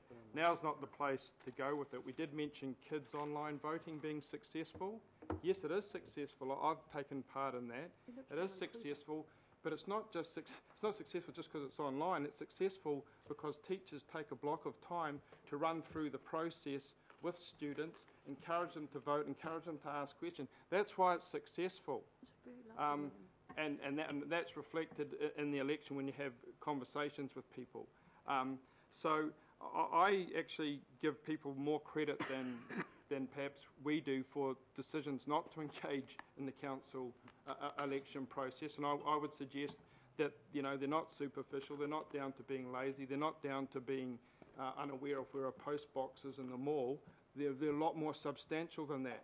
And I think in that instance, we as a particular group have a bigger issue than I would suggest other councils around New Zealand, and that's actually reflected in the polling. Certainly, last week with respect of items that we dealt with, and I mentioned one of my own to do with the Ariwa Centre, people in my ward are saying, well, why do we bother voting, John? We elect local board, we take time to elect local board people, we take time to elect ward councillors, we have a view, we're not consulted. What does that do for voter turnout? Because I can't turn around and say, no, actually you should vote. It does make a difference, it is important. An increasing number of instances, not just in this case, but another one, people are quite justified in saying, Well, why would I bother? And that's why a lot of people do. So I would just finish up by saying that the issue here is actually far more substantial, and I don't want to give the impression that just going to online voting will get young people out, which you would think. That's really not satisfactory. It gives the wrong message, in my view, and I think we have to deal with a far more substantive issue. And there are simple, straightforward ways we can do that in our own behaviour and our own processes. Thank you, Councillor. Councillor Wayne Walker. Yeah, I'm certainly supportive of online voting for the disabled community, for people overseas and so on. I think that's highly desirable. But I guess my concern when I make the comparison with what you've got in hard copy form and also the postal voting system at home is what I see in practice, particularly in households, is something quite different, both as it goes to the census, but also the postal vote. And my observation is often in a household, one person will say, well, have you got it in? Have you filled it in? And they round everybody up and they take the postal votes to the post office or the supermarket or wherever they are. And I also see a close association between filling something in and I guess being a bit old-fashioned and turning up at meetings and actually engaging with people directly. And my fear is that we're going to move away from that altogether, which is what is happening elsewhere, and the increasing interference on the part of various groups that use Facebook and all sorts of things, and we've seen that in the US, and we're seeing it elsewhere, where elections are increasingly manipulated, and they're easy to manipulate online as compared to other ways of doing it. And I think what we've got here in terms of online voting is increasingly online electioneering, and I think that there are real issues around that. So they're just some concerns that I'm putting on the table, Mr. Chair. I think there's a lot more we could do to enhance the postal voting experience, arguably a voting at a booth experience as well, and why don't we have that, and our publicity. So I have some real concerns. Just one thing I would note, and that is I'm making the assumption that in the online nomination, that includes the photograph, because I did note in a particular election that a candidate, and I won't name him, actually had somebody else's photograph in his place. And that was me. I don't know that it was to his detriment, but certainly online nomination, I think that's great. Yeah. You weren't putting up George Clooney's photo, were you, John? Penultimate speaker is Mike Lee. Thank you, Mr. Mayor. I'll be brief. There are a number of reasons for relatively low voter turnout in local government elections, and they appear to be complex, and members around the table have suggested reasons, and I believe there is no one single reason, but a multiplicity of reasons. It's a complex issue. But one thing is clear: smaller entities, smaller polities, communities tend to vote more than bigger ones. So in our own super city, the turnout from Great Barrier Island, 71%, is extraordinary compared to the average. And again, the 60% on Waiheke is relatively high. And so communities of interest, genuine communities, appear to be more active in politics and in other activities, community activities. So we can understand that. Now, we would like a greater voter turnout, and last time round, the council spent a considerable amount of money trying to whip up enthusiasm about the election and local government in general, and unfortunately did not appear to succeed if the average turnout was 38.5%, but the intention was good. As regards to this government bill, I'm not too sure what the stated purpose is. It's not really clear whether the purpose is to enhance turnout, but we assume that it is. However, just about everything the government does to us means extra costs, and it's something that we often complain about. But if you go back through the decision process, often the council itself has been enthusiastic for these extra responsibilities, which turn out to cost quite a lot. Now, I would imagine, and I'm certain, that the cost of ensuring IT security, and this is a dynamic, ongoing, changing process, are going to be very high indeed. And I think the council, in its submission, has really failed to take that into account and needs to raise this matter of costs and a cost apportionment with the central government. Again, it's their idea. We're assuming their purpose is to increase participation, though it's not really explicit. But we need to raise questions, and we need to have some really serious data, how much this will cost. Because going from our own recent experience with new IT systems, that doesn't always work that well, despite the huge eye-watering costs of it. We should be cautious about this point especially. So I rather than going down there and being extremely bushy-tailed and enthusiastic about this neat new techo way of voting, which young people are going to be attracted to in their droves and so on, I think we need to take a more sensible, considered approach to this, a precautionary approach. And to that end, I would nominate Councillor Newman to also be a delegate, given his role in the committee supervising the local wards and local board areas and wards, because that is of something of vital importance to this council. Rather than, here's the other danger, rather than sitting back and waiting for the online voting to solve our participation problem, we should be thinking hard about a multiplicity of things that we could do next time. And given it's still likely to be a postal vote, how we can enhance or improve the efficiency of that postal vote, like, for instance, talking to NZ Post and getting them to do extra deliveries in those last few days. Something pretty simple. But anyway, let's think about that and not just rely on a single techo solution.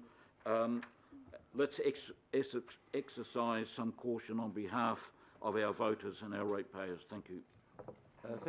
Thank you very much, Councillor. Can I just close the debate with a couple of very brief comments, because it's been a long debate.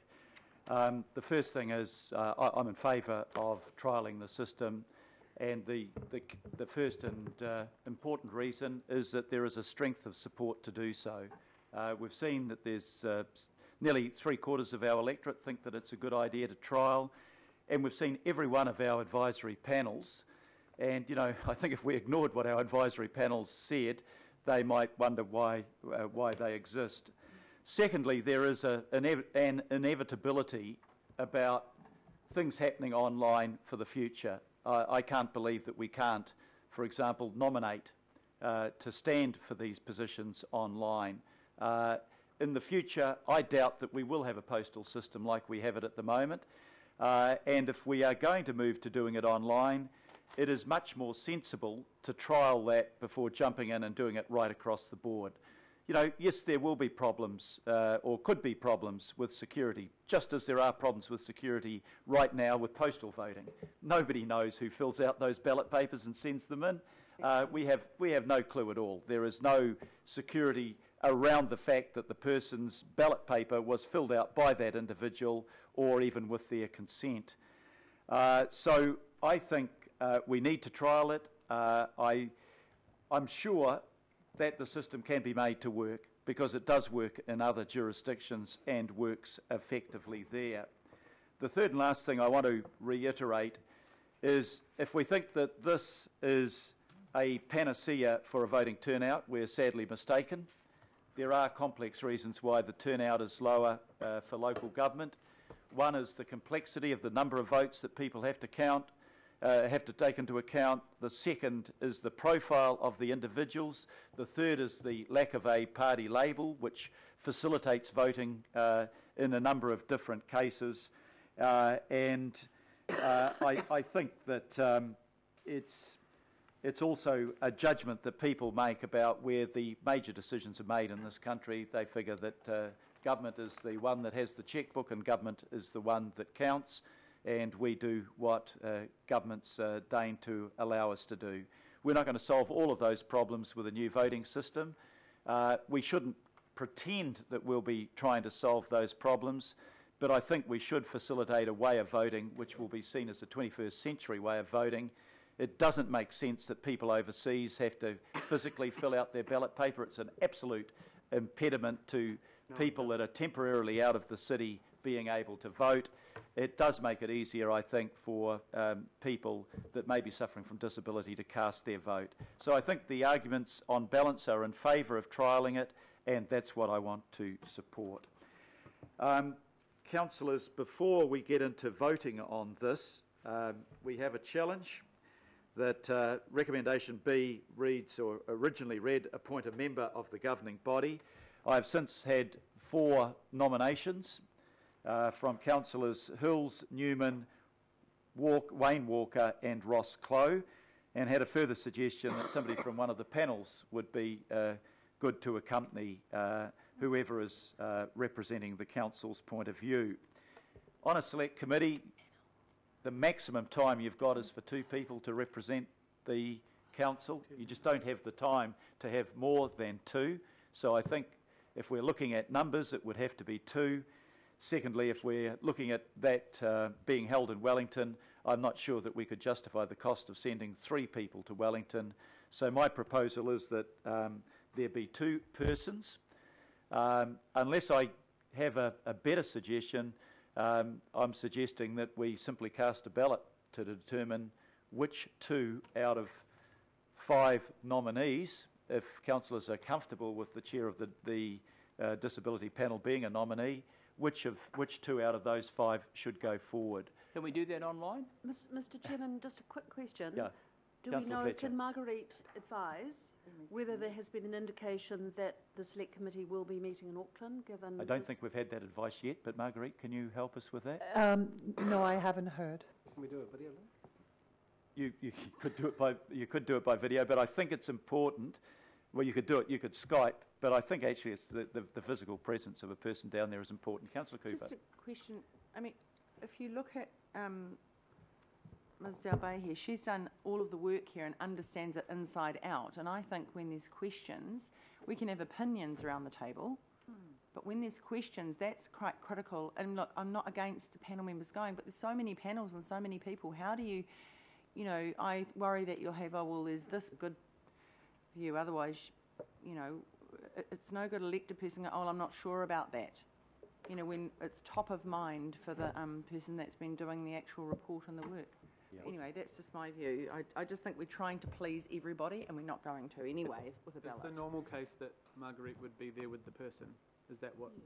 Oh, right. Generally, you'd be, depending on the complexity of the issue, sometimes it's essential to have a staff member there. I think Marguerite has briefed us sufficiently that a governing body member would be able to do that, okay. But that's an equally valid alternative to have one member and one staff member. It's not unusual, But is it? that's not unusual. It's, I think when we did the regional fuel tax, the Deputy Mayor and I were there. It was in Auckland, so cost wasn't a factor. And we had probably 3 staff members. They weren't called upon to come to the table to answer questions, but they could have been. So I'm still in a position where, unless somebody comes up with a better alternative, we will simply ballot as for 2 members. Councillor Clow. Yes, I'm not sure where my nomination came from, but I don't think I was nominated, so I will withdraw. And but I just point out that there is the issue of the travel budget, and members are really keen to squash that down. I would have thought, to be consistent, we would not be wanting to add more people. Exactly. And whilst I have total sympathy with what Councillor Casey has suggested there, if we have the example of something to do with transport, do we send someone from Bike Auckland, you know, or something like that? You start to open the floodgates a bit. It's our view. Where you're getting other entities Okay. going along. I'll just take it if there's any more comments. Otherwise, I'm going to put a couple of suggestions to you. The first is I'm going to ask for a vote on whether we should have one, and I'll make it a governing body member, 1 or 2 governing body members. So can I just get an indication? Those in favour of having 1 governing body member, please raise your hands. Can somebody call upon to do the count? I'll go for 1. Okay, those in favour of more than 1, or 1 accompanied by somebody else? 1, 2, 3, 4, 5. Oh, now I get it. Sorry, I beg your pardon. I didn't understand the vote. Okay, sorry. That was 1 and 2, and then you were going to do the other choices. Okay, the first choice is that we are represented by one person only. Okay, is there somebody that misvoted in not understanding? Let me put the vote again. Those in favour of 1 member only being a governing body member going down. Supported by a staff member. Okay. With a staff member. Supported by a staff member. I wasn't recommending with a staff member, but is it... And this is based on Wellington only for select committee hearings. If it's in Auckland, it's not a problem. Okay, I just have a vote without people interjecting. Yeah, no. People are trying to get some clarity, Councillor, and I'm trying to help them. Okay, so let me put the suggestion that I detect that there is a feeling that there should be, if there's only 1 governing body member, there should be a staff member. So I'll put the first option as a governing body member accompanied by a staff member. Yep. Please raise your hands.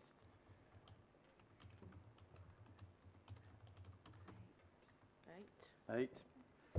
Okay, the second option is to have two governing body members plus a staff member. Do we need a staff? 2 governing body members.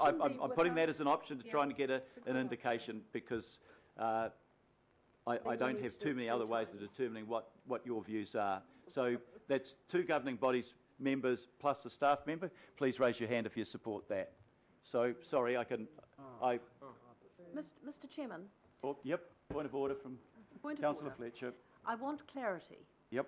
There may be a view that 2 governing members can represent without a staff member, so you're going to have a third option as well. I'll give you that option so as can well. we start off on the basis that we just have 2 Politicians governing body should members? know about elections.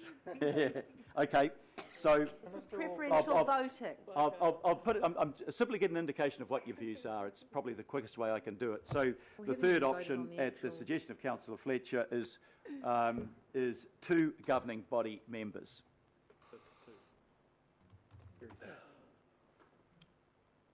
About the travel budget, that's what I'm concerned Okay, what we've got, if you're looking at where the majority may lie there, is that there'd be 1 governing body member plus a staff member. So now I'm asking for nominations for that governing body member. Councillor Hills, I'll nominate. Yep. So I've got Councillor Hills. Councillor Newman. Councillor Newman. I'm not interested in this anymore. Okay. I didn't vote. No further nominations.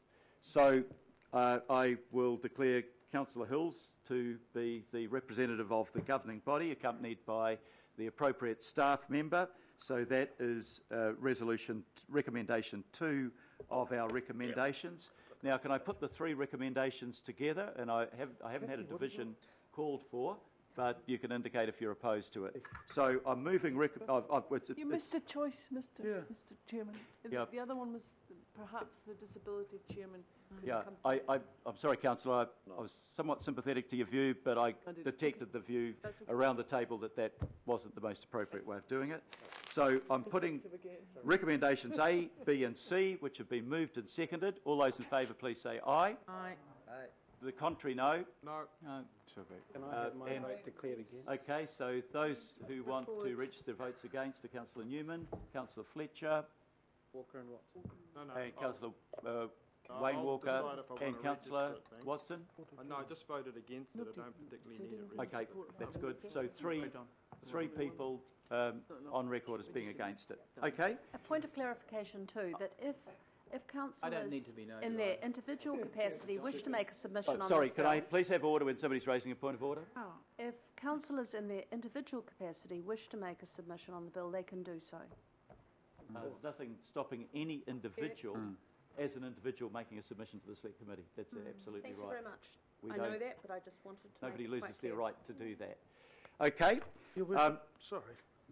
Point of order, Councillor Filipaina. Well, it's not, I just wanted to, if we find out that the select committee will be in Auckland, that way at least the ability for others to attend, to support, I'm assuming would happen, as is the case on the 28th when I will be representing council on the sale and supply of alcohol in front of the select committee in Auckland with 3 members of the local board, 3 chairs of the local board. So I'm assuming that that is open because I don't want this to go through and then we find in Auckland and say, no, the recommendation was only Councillor Hills. Let's clarify that point. Nice clarification at the beginning. If the Select Committee hearing is to be held in Auckland, anybody is welcome to attend. I would still very strongly recommend that we would only be represented at the table by 2 people for the reasons I spelt out. Okay, everybody's happy with that, and I've just detected Councillor Wayne Walker didn't want to have his vote recorded against. Is that correct? More than happy with that. So it's I can always do it online. So we've just got 2 that wanted their vote declared. Need to clarify that.